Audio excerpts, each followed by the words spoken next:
Earth needs me. Earth needs us. Please, your people need you. I need you. I'm sorry, Elita. Don't abandon us again. Quote, Optimus and Elita One. Optimus Prime faces a choice, and he makes one. Presented by Skybound Entertainment, distributed Image Comics Transformers, Volume 4, Issue 12, Energon Universe. On the Ark, Carly monitors the situation and realizes just how dire things are for the Autobots, with Shockwave and the Decepticons closing in. The Autobots are completely surrounded by their enemies. Shockwave says, Decepticons, let us finish these Autobots once and for all, as Clipjumper is held by his neck. The Autobots are scrambling, doing their best to hold back the enemy fire. Wheeljack asks Optimus, what happened to Ultra Magnus? Optimus Prime responds, I do not know, as Elita One and RC do their best firing away. Carly runs to the van, turns on the ignition, and heads towards the portal. Carly and Cliffjumper's relationship had been on the rocks since Cliffjumper chose not to execute Starscream in issue 6. Wheeljack asks Optimus, are you still connected to the charges? Optimus responds, Elita set them, but I can't detonate the nemesis with Cliffjumper so close. Elita One was responsible for setting the charges, and Optimus holds the trigger to blow the entire place. Suddenly, Carly bursts through the portal shouting, when are you all gonna learn? I'm here to stay. The van charges in, hitting Soundwave, causing him to release Cliffjumper and dropping Shockwave. In a wholesome moment, Carly rescues Cliffjumper and apologizes for not being there for him. Carly says, hey buddy, I'm sorry for not being there for you. Not even a second after the rescue, Devastator charges in, sending Carly's van flying and crashing through the air. Optimus Prime rallies the Autobot, commanding, Autobots, while they're distracted, let's go and get our fallen brother. In robot mode, Optimus leads the charge as the other Autobots follow in vehicle form, shouting, charge! Optimus presses forward. Meanwhile, Cliffjumper rips open the car, yelling, hurry, hurry, get out! He throws Carly to safety just as the Devastator steps on his arm. Then Devastator kicks Cliffjumper and the rubble from the van into the portal to Cybertron. We see both Cliffjumper and the wrecked van disappear through the portal. On the other side, the Combaticons are eager to get into action. Both Cliffjumper and the destroyed van come crashing through, knocking into the Combaticon. We return to the battle on Earth, where Devastator is laughing, but Optimus Prime jumps behind him and fires his fusion cannon. He then jumps down and shouts to Elita One, now! The couple execute a coordinated move as Elita shoots a grappling hook, wrapping it around Devastator's leg. Elita swings around him with the cable, causing Devastator to fall onto the harvester, crushing Shockwave's Energon harvester and destroying it. This disconnects the space bridge, and Wheeljack reports to Optimus that Cybertron is returning to its original place. With the portal still active, Shockwave retreats, saying the device must have been keeping Cybertron in place as well as harvesting Energon. With it gone, our home is slowly returning to its place in the galaxy. I shall bring reinforcements. You will see. You will pay. We continue as we see Optimus charging after Shockwave, telling Wheeljack and Carly, it was me who left Jazz and Cliffjumper behind, and I will not leave them again. Meanwhile, we see Vortex, Swindle, Blastoff, and Shockwave talking. Shockwave says, then do away with the pest and let's get back to business. We then see Optimus Prime charging back into the fight, taking Vortex as his first target. He grabs Vortex by the head and smashes him into the ground, then shoots Swindle and knocks over Blastoff. The three Decepticons beat and flee like cowards. Shockwave yells, cowards, stand and fight. Optimus Prime's undeterred says, come on, setting the stage for the long-awaited rematch between him and Shockwave. Shockwave threatens Cliffjumper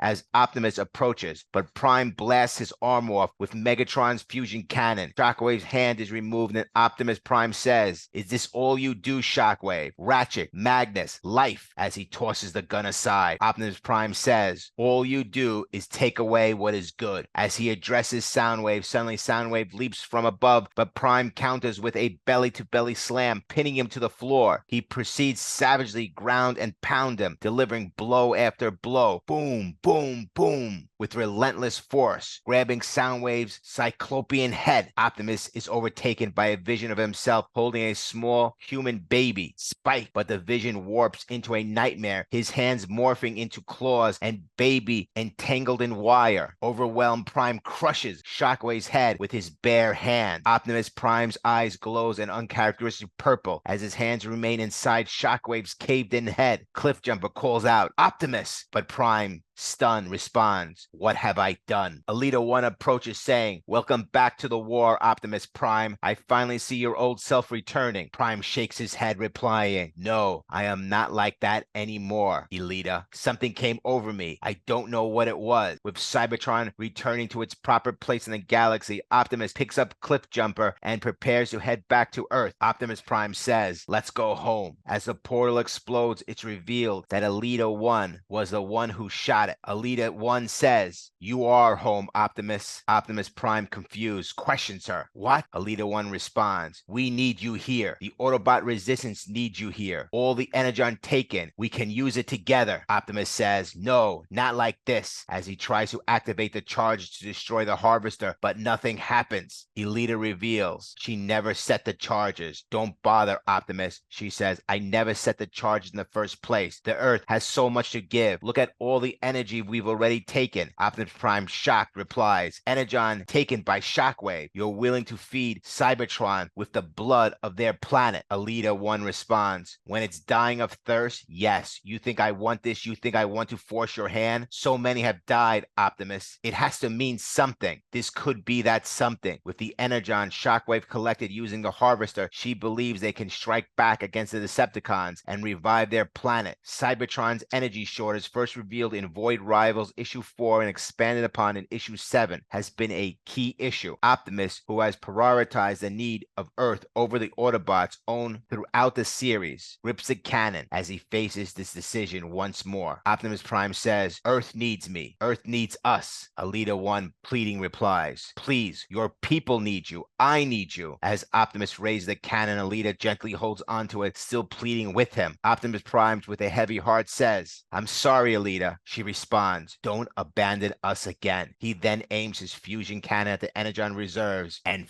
fires. The shot reaches the Energon and the harvester, igniting all the reserves and causing a massive explosion that knocks everyone back. The Energon detonates, serving the connection between the harvesters. As the dust settles, Elita says, "You choose." Elita sees the portal closing, and with her head down, she says, "You chose Earth over us." Elita One had lived through hell on Cybertron, witnessing its destruction and the Autobots' relentless defeat. Her life became a torn battlefield, and she herself was falling apart in her dying world. Elita had allowed the war to change her for the worse. Her relationship with Optimus Prime had fallen apart long ago, and she struggled to trust him after he left Cybertron. Her emotions towards him were filled with anger and disapproval. In her mind, Optimus, the Autobots' leader, had abandoned their home, and people making him nothing but a deserter in her eyes. She believed he no longer had what it took to defeat the Decepticons. Elita frequently brought up this distrust, not only in battle and commanding Optimus to leave his wounded, but also when discussing the war with him. Once the two had been romantic partners, often depicted as strong warriors who worked well together, but now their relationship was broken beyond repair. Optimus never apologized for his actions, and Elita never forgave him. These two leaders found themselves at an impasse, caught at different points in their lives, yet trapped in the same war-torn conflict. Distrust clouded their bond. After defeating Shockwave, Elita realized the potential of Earth's resources. Rather than stopping Shockwave's plan, she intended to use his equipment for her own cause, to bleed the human planet dry in the hopes of saving Cybertron. She had become consumed by the war, willing to do anything to end it, no matter the cost, including countless innocent lives. Elita pleaded with Optimus not to forsake her on their home after decades of war and the thousands of lives lost. She was no longer the Iron Warrior they once knew. She had become a victim of the war, herself helpless, rejected, and exhausted. As the Autobot leader, Optimus Prime, falls, the portal closes, blasting off a massive chunk of Cybertron. The debris begin plummeting into Earth's atmosphere, along with Optimus Prime. As Optimus Prime begins to burn up re-entry, he wonders, if this is the end of my spark, then I thank the Primes that this will be my last sight. As he watches the sun rise, suddenly a voice calls out, "I know Optimus." His sentiment is shared by Beachcomber, who says, says, "This place reveals new beauties every moment." As he rockets up to Prime on his surfboard, he grabs the Autobot leader's hand. The pair thread down to the surface, with Optimus looking in horror at what he's done as the massive piece of Cybertron crashes into the ocean. Optimus Prime sees the piece of Cybertron sinking into the ocean and says, "What have I done?" Presented by Skybound Entertainment and distributed by Image Comics, Transformers Volume 4, Issue 13, the next arc in the Energon universe.